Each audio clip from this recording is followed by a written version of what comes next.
Welcome, everybody, to the Living Your Career show. My name is Roisin Duffy, Director of Blue Sky Careers.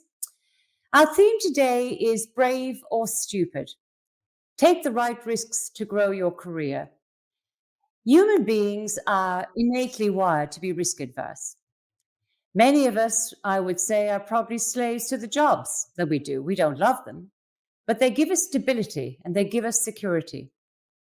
We accept the status quo sometimes because generationally that's what we're expected to do, and the alternative is too risky.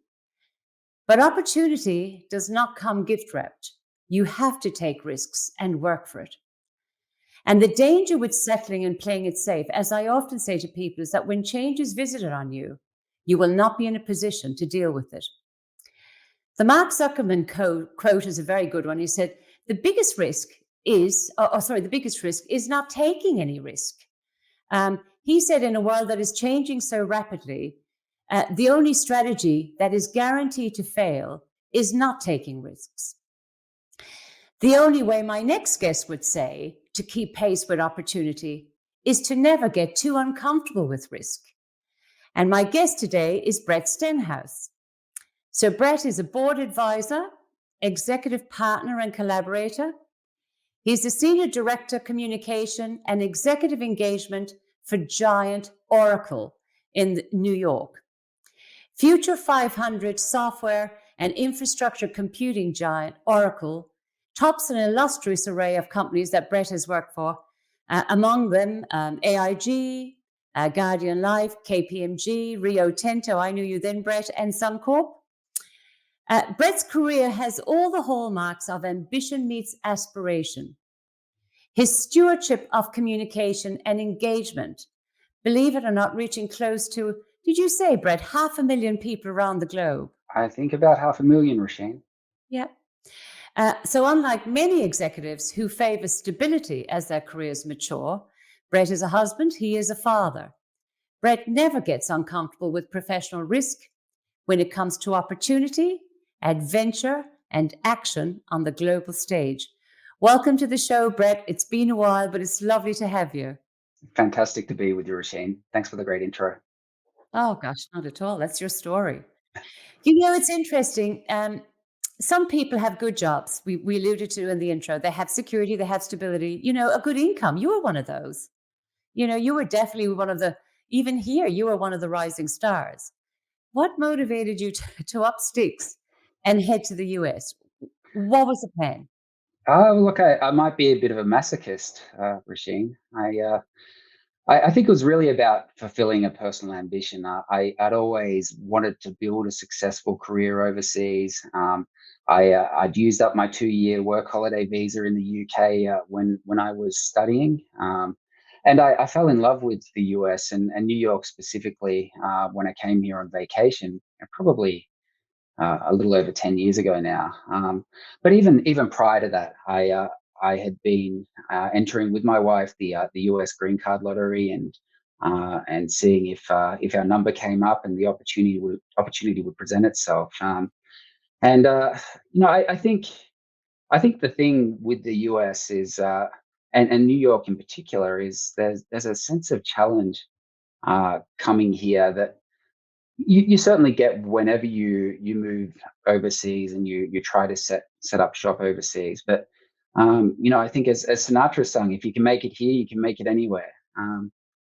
But having said all that, I was under no illusion of the risk that we were taking, and thankfully my wife was supportive and agreed to go along with it, and was prepared to take care of our infant daughter, who was less than a year old at the time, and she was working herself, and she did all that while I came across trying to pursue this dream. So I was incredibly lucky, I should say, from that perspective. So I think as the title of the show says, it was it brave or was it stupid? I think in hindsight it turns out to be brave, but and part of that is luck, but I think there's also a large element of preparation that I did and we did as a family in the weeks leading up to my departure, months leading up to my departure, that helped minimize that risk. Yeah, and I guess that's a very interesting. What does, and that comes back to that point. What does taking the right risk mean to you? So you're saying do the preparation. So perhaps you can talk us through. I'm thinking of the US. It's a huge employment market. And I'm thinking, where do you even start with researching companies that might want to employ you? You've got multinationals all over the show, and you are heading for New York. So I guess, how do you know? Well, firstly, how did you evaluate those companies? Secondly, how did you know what image to project to them? And how did you know how that preparation would equal making the right move for you, or taking, I think we say, take the right risk? Yeah. Yeah, I think a lot of uh, it was scouring job boards. It was really making sure I understood the market over here, and I understood the differences between the market. And Mm. a director role in Australia is not the same as a director role in the United States. A manager role in the US is something that you might end up in when you're 1 or 2 years out of college, whereas a manager role in Australia, you might be a 7 or 8 year plus professional before you're getting there. So I had to kind of understand where to position myself in the market, and understand the opportunities that were out there, and then it was in the period leading up. It was about trying to get my name out there as much as possible, making sure the way I marketed myself, my key marketing document, which is my resume, was right for the United States. And uh, it is a very, very different beast here to Australia. The resume over here is, it's a sales pitch. It's your opportunity to try and sell yourself in less than 2 pages, and sell what you've achieved, and really talk yourself up. And I think that's it's a big difference to Australia, where you have the 3 or 4 page resume in some cases, and you outline a bunch of responsibilities, and you outline maybe some achievements in there as well. But one of the best investments that I made before moving over was in hiring a resume writer to help me with my resume, and help me understand how to tell my career story in the marketplace over here. And that So, was, Brett, that resume writer was obviously in the US. So you got somebody that could write in the language, in the culture, understanding the industry, exactly what they were looking for there. yeah, precisely. It was someone who was uh, specific to the communications and marketing industry. They understood exactly how to position professionals in this field.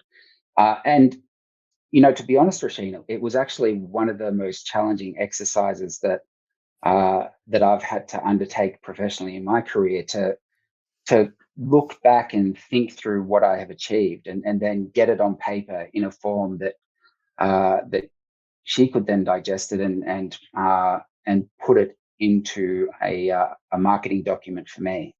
But it was probably probably the best exercise that I've done in terms of being able to position myself professionally. Hmm. It's interesting because here I constantly say to people, we talk about identify. You need to know who you are and what you are and the value you bring to the party. And the difficulty, I think, for people when they're writing their own personal career stories, you've actually got to step outside yourself. You've got to actually think about the employer mindset. And then you've got to bring that experience. You've got to relate who you are, what you are, and the value you bring to that employer, or to that industry, or to that culture, or to that country, as the case may be. And so, yes, people feel incredibly, even great writers, award winning writers, are challenged by that process. Um, it's an interesting one, I think, because you would have obviously had rejections along the way. And so maybe you can say, how did you cope with rejection? Yeah, I think the first month or so, after I moved over, even though I'd done all this preparation, I had a really strong resume. I had my name out in the market, and was networking with people who I thought could potentially help me.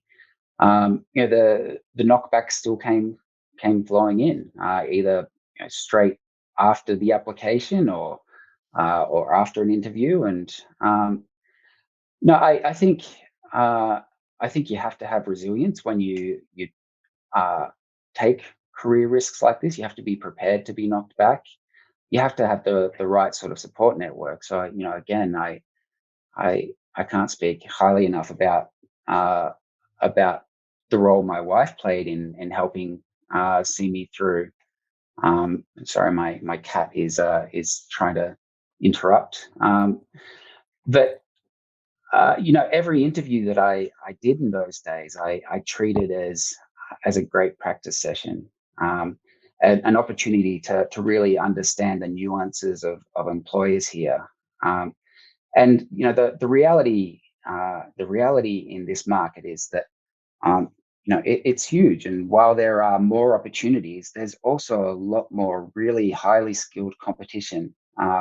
So knockbacks are going to be inevitable. Mm. Yes, I kind of did wonder. You were talking about the resume, right? And I was wondering how you used to get past the application tracking systems.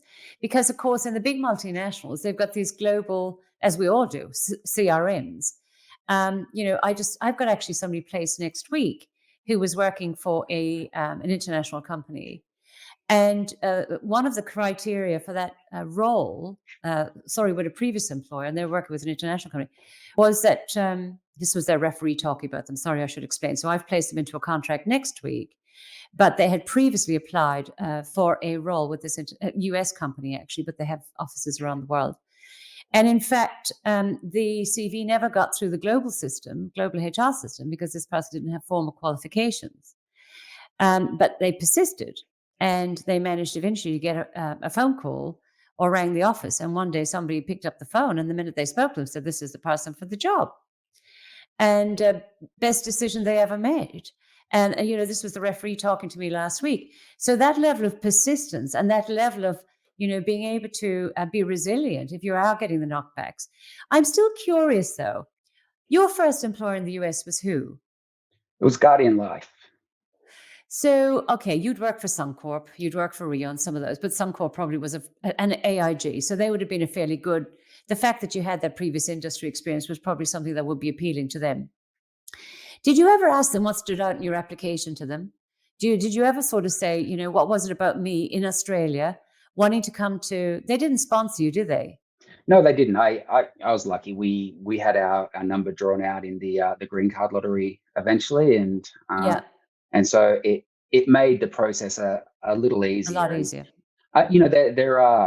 there are other ways for Australians to get work in the United States, and it's certainly easier for Australians than a lot of nationalities with visa classes like the E3. But you still need to be equipped when you go into interviews to talk about why you have the right to work and why that's not going to be a burden on the Mm, employer. And you need to be able to yeah. do that really, really quickly, because they hear the accent, they know you're not really local, and employers typically don't want to go down the sponsorship path.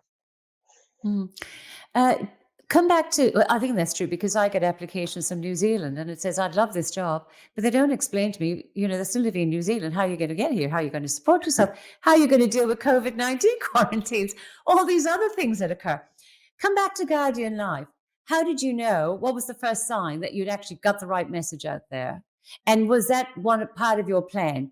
Whatever industry experience I have, that's what I'm going to chase in America, because at least if I have the industry experience, that's a shoe in potentially. Yeah, I was fortunate with Guardian. I had got into a position where I had multiple offers, and I was called in for a discussion with Guardian as well. And I think it's one of those things, Rasheen, where you go into a discussion and you're more relaxed, and you don't have the pressure of getting the job, and that's when you have a really great discussion with the interviewer, and you get to know them personally, and you can kind of understand the company needs, and they can understand your background. And I think that's what happened with Guardian. I went in and I had a great chat with a guy who is still a good friend today, who is from Alabama, and we got to talk about his background and his cool accent, and he asked me about my cool accent and my background, and it was just a good match. And I think being able to go in that relaxed state really helped with that. Do you think, you said you had 6 months of prep. You really did your research. You really got into the headset. Then you flew to the US. Yeah. That's right. You Yeah. were there. So you were there. You didn't say, I'm here, sponsor me and bring me over. You said, I'm here. Let's talk. So therefore, you took away any obstacle that distance created because you simply said, this is my position. I'm ready. By the way, you weren't able to tell them you had a green card at that stage. So you had landed, but how were you able to work for them? No, I had a green card at that stage. Oh, I So see. Okay. yeah, Yeah. we landed. I landed with the green card and had the right to work. But even before I came across, I had a US postal address. I had a US phone number, and I was applying to jobs using those details. So I set up a US phone number on Skype uh, back in the day, and I was getting phone calls in the early hours of the morning and late at night, and I would have those discussions, and I would explain to them that no, I'm not there right now, but I'll be there soon, and let's keep on talking. Fantastic. So once you actually got that green card, you were full pelt ahead. Do you think it's, you said it's an interesting one. I'm thinking, you're in a work sense right now, and you've come out of Australia, and then you head off to the big smog, as I call it, New York.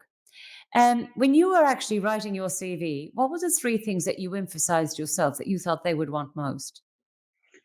I mean, you said, they're definitely more commercial. I get all of that. But Yeah. what was it at the end of the day? You had to identify your brand. And yes, you had the CV writer who helped you with that. But there must have been three key messages that you were trying to get across each time so you could get this interest from these massive companies. Yeah, I think the number one key thing was my commitment to connecting and success. And success is probably the key word, and the word that they look for over and over again. But my success in connecting uh, executives and strategy with employees, and how I'd done that. So and what metrics I'd managed to move through the strategies that I'd implemented. I think that was the one thing that we were clear to emphasize over and over again, through every role, and showing that progression, the career progression, and becoming more successful as my roles became more senior. I think that was really, that's, if you kind of look at most US resumes, and I've just hired someone myself, and I looked at probably 40 or 50 resumes through that process. They were the things that I was looking for as well. Mm, What has this person done to influence the success of the businesses that they've supported? mm. I think often, obviously I'm a career advisor. We do a lot of work in the career space, hence the Living Your Career program. But one of the things that I think people really struggle with is strategic value, where they bring the strategic value. That ability to understand the business priorities, that ability to take them to a new level, that ability to align with them and be able to show your contribution and your achievement relating to them is vitally important. And it's really just how you tell the story once you have the facts. Interesting that you emphasize um, measurement. Explain that to me. So the American context is very much you've got to be able to measure your results. If you can't measure it, they're not results. Is that the way it is? Yeah, I think more or less that's the way it is. They love being able to say they've moved the needle from point A to point B. Um, and I think it's the same in Australia. I don't think the differences in the markets are that great. It's just uh, the Americans are probably better at selling themselves and selling their achievements. Whereas Australians they still achieve as much, but they don't necessarily want to talk about it all that much. Mm. Where I do think I definitely found that when I moved from the UK here. I was working with AMP in the UK and I relocated to obviously the Gold Coast and Brisbane. I could have gone to Sydney, but it was interesting. One of the first things I realized is that, calm it down, Roshi. They're much more sort of laid back here, whereas in the UK and in the US, which was what I was used to working with, you know your stuff, you talk to your stuff. And so, yeah, that wasn't really the way it's done here. But I find the way I still admire the way we do it here. It's just a different method, as you say. It's interesting, you've worked with these big companies, continents, companies, cultures. What's been the most stark difference for you culturally? Well, I mean, we're talking about, firstly, the way the Americans are and they speak up and they're very much about sort of performance and metrics. But like actually living in New York and going into work each day in this big metropolis, and what was that like culturally for you Yeah, I think and for your family, I suppose? Yeah. yeah, I think the biggest difference culturally in the workplace is probably the way things get done. Um, and I think both regardless of where you are, that the stuff gets done, right? But in the US, I think companies and employees are really focused on gaining consensus and gaining consensus from all stakeholders before they move to execution. Whereas I think the Australian approach is more move to execution and then build consensus along the way. So both approaches work. I think both get you to the same goal eventually, but they definitely take a different route. And I think the other big difference is the embrace of success. So Mm. uh, in the US, if you achieve something, you are celebrated, and that success, that achievement is celebrated. Uh, Whereas I think in Australia, it's it's not the case so much. Mm. Again, comes back to that laid back style.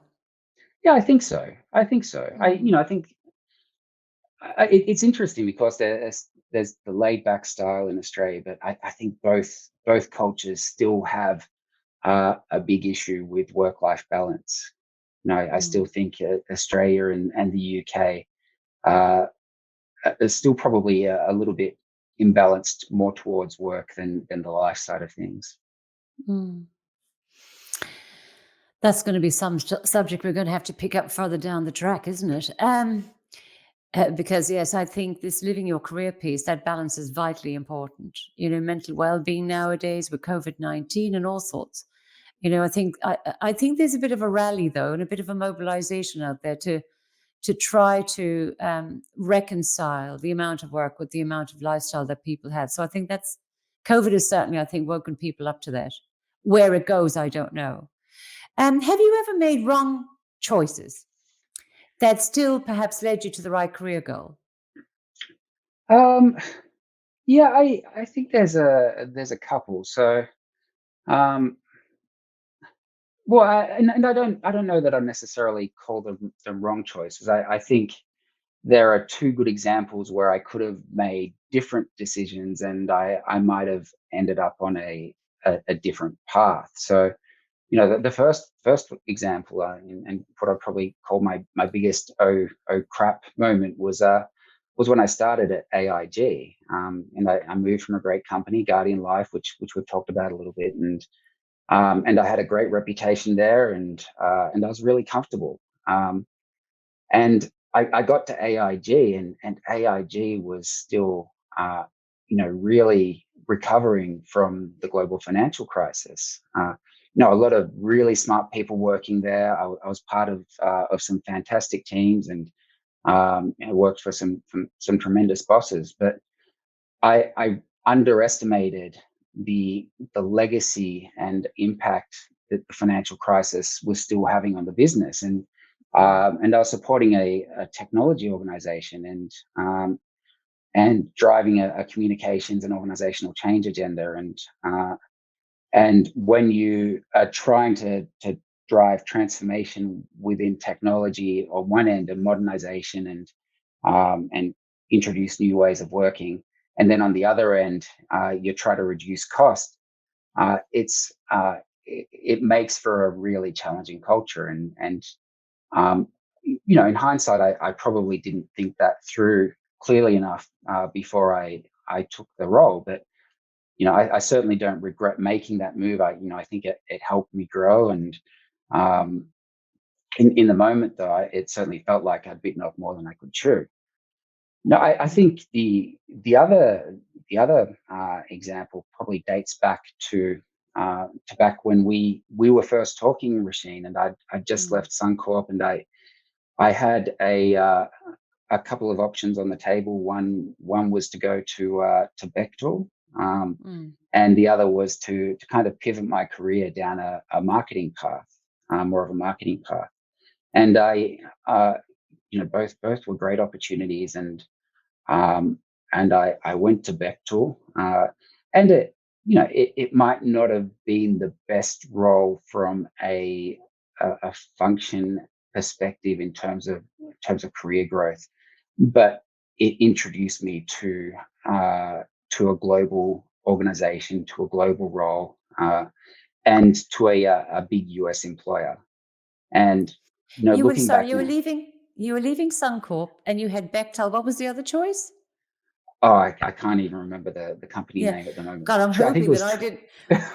I'm hoping I didn't tell you which way to go. Could have done though. Could have done.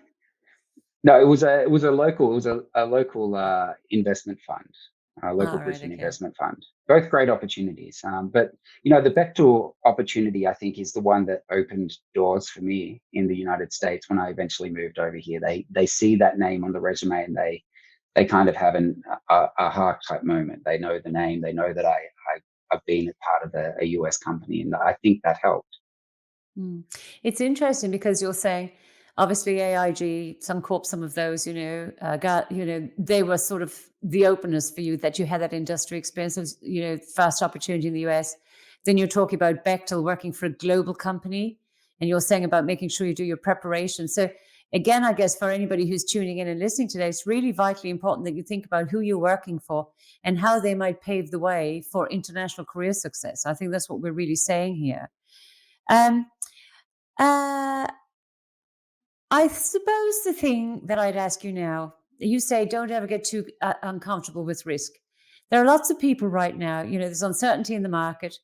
People are sort of hovering over or hanging in and hovering in their stable and secure jobs because they're obviously very worried about, what the future holds, particularly with COVID-19.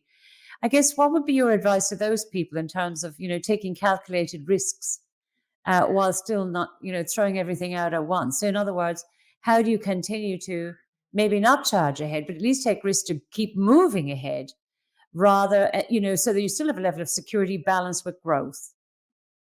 Yeah, I think I don't think that the market uncertainty should necessarily drive decision making here, and I think you kind of hit the nail on the head there, Rasheen. It's about the preparation that you can be doing at this point. I mean, obviously, a global career is difficult right now, particularly for Australians who are needing to apply for permission to leave the country. But if your dream is to grow your career globally, now's the time to start building your network. Understand the marketplace, understand what you're going to be getting yourself into when you arrive here. It's not just about the compensation package that the employers put on the table. What benefits do they offer? If you're going to come over and you plan on consulting, how are you going to deal with your insurance, your health insurance? Uh, what do you need to do to get a visa? What's the right visa class for you? what's your narrative? And we talked about this a little earlier as well. What's your narrative to be able to explain to potential employers why it's not a risk to take a chance on you, and why they can employ you as an Australian just like they could employ uh, you know any American citizen. That's exactly right. Have you ever had that aha moment? I've really overstepped my mark here. I should have stayed at home. Has there ever been? I mean, you've taken your wife, and as you said, your 10-month-old to America. What is it, 4 or 5 years ago now? Well, About has there 7. ever in that 7? Oh, wow. Has there Yeah. ever been a moment where you said, "Wow, you know, this is crazy. I should never have done this. What have I done?" uh, Look, beyond the first couple of months, not so much. I think, personally, we've experienced some adversity over here, and I think during those times it could have it could have been tempting to kind of throw in the towel and head home. But um, I think other than that initial time trying to get set up and being worried about whether I was employable, and whether I could prove my own mum wrong, and get a job in New York.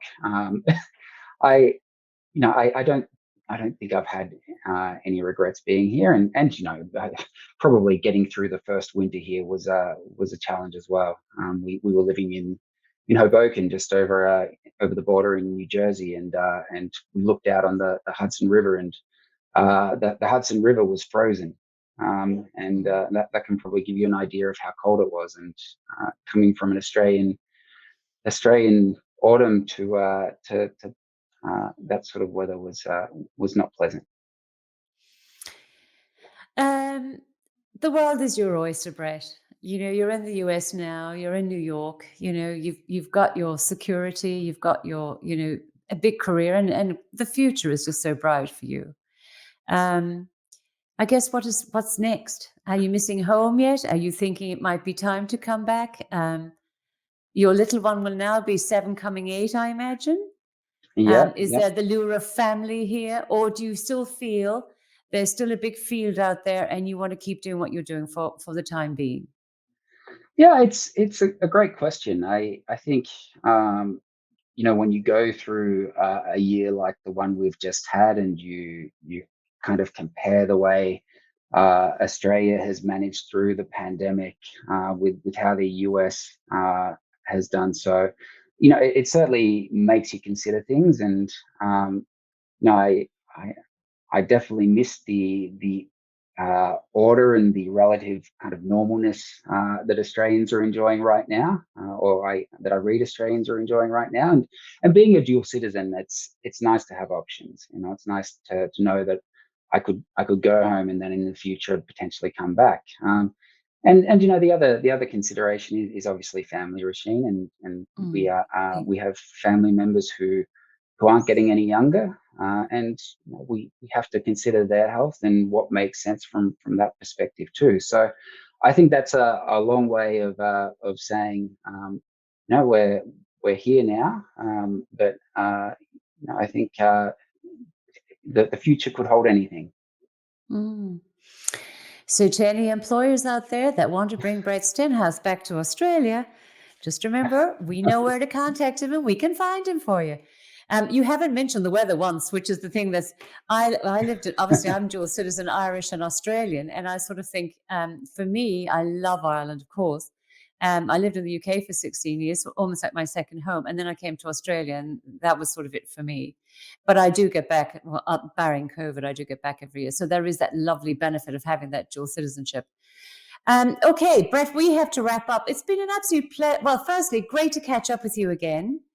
Likewise. Lovely. Oh, yeah, absolutely. And lovely to have you share your thoughts and give people those pearls of wisdom. To anybody who's tuning in today, or listening to this podcast or Facebook, or whichever means you're listening to this on later on, for those of you that want to sort of get out there and really explore the big wide world, I think the key messages from Brett today are, do your preparation. Make sure that you get yourself into the headset of where you're going, who you could be working for. If you're not there yet, start paving your way towards that. So start looking for the bigger employers with the international reach that, so at least the American employers can say, well, they've worked for a global company already. We'll bring them over. It's not such a big transition. Is there anything else, Brett? I think that's probably it. Yeah, Roisin, I Be think resilient. Oh, banking. I know one of the things you said to me was banking. Yeah, making sure you've got financial reserves. Yeah. Well, and one of the other things that I'd say, and you had Esther on episode 10 talk about the reputation of Australians in the global marketplace, and she's was spot on. It really does give you an advantage here in the US, and probably here in the US more than other markets because of the barriers to entry to work over here. But Australians have really developed a reputation for being able to get stuff done, a great reputation in the marketplace. But the one thing I'd say is it also means, in my opinion, that anyone coming into the market here has a responsibility to those who follow to uphold that reputation. So the great thing is there's Australian networks all over the globe. There's an Australian network based in New York, which is very strong, and it's full of members that want to help. Reach out to those groups, use the resources that are available. Fantastic. Brett Stenhouse, you're a gentleman. I thank you for your time. You're going to stay on because we're going to have a chat. To everybody who's tuning in, thank you for joining us on the Living Your Career show today. We're back next Tuesday, Brisbane time. And I think in the meantime, keep living, keep learning, keep growing your career, and keep taking those smart risks to grow your career, more importantly. Thanks, Brett. Pleasure to have you. Thanks, Roisin. Great to be here.